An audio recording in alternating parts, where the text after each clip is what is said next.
So your primary text for learning a little bit more about the amygdala, rather than a book chapter, is going to be the NPR piece that I have linked below. But just to prepare you to listen to this podcast, let me just give you a little more basic information on the amygdala.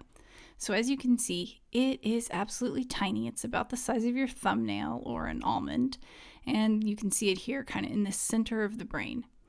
The amygdala receives two kinds of sensory input.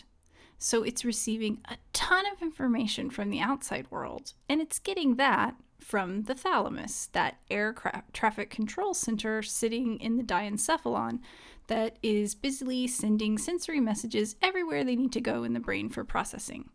And you probably remember from our discussion of the thalamus that it has an emergency shortcut to the amygdala, which it can use when it believes that the sensory information it's encountered is especially emotionally relevant.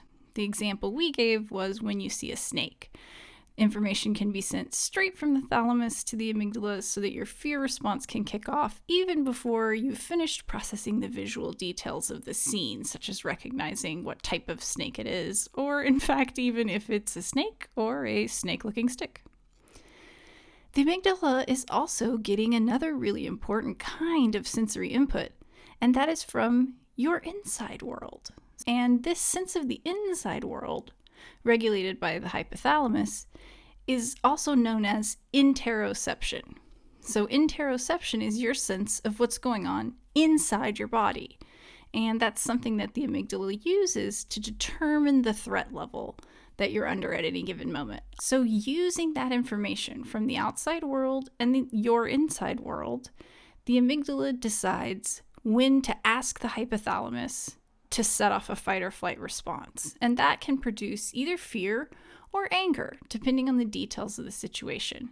The fact is that from a physiological perspective, fear, anger, and anxiety are not that different in terms of how they activate the human brain. So one of the questions that you guys have brought to me over and over again in this course is, how do scientists know this stuff that they know about the brain? And we've learned in the past that animal models are a big part of how we conduct research. And in this section of the course, we're going to see several special case studies. So, it wouldn't be ethical to go into the brain of a healthy human and destroy an area just to see what it was doing for them. But sometimes, unfortunately, nature gives us these experiments.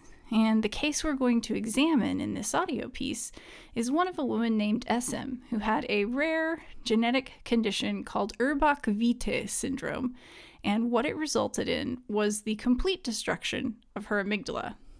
So over here we see a normal brain, and the amygdalae are sitting right here on each side of the limbic system.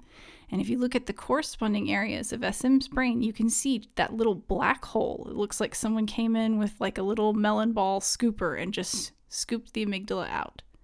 So you guys are going to listen to an interview with SM and her doctor about what her life is like without an amygdala. But before you do, I want you to think about this question a little for yourself.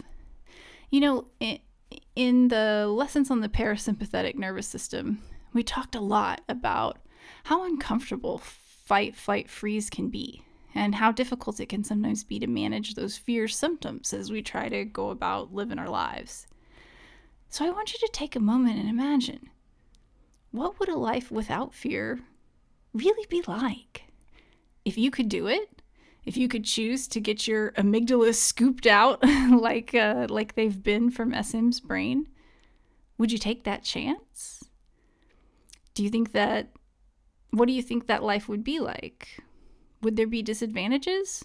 I'm going to ask you to think about that in this reflection question just below this lecture before you start the NPR piece that forms our main text for this lesson.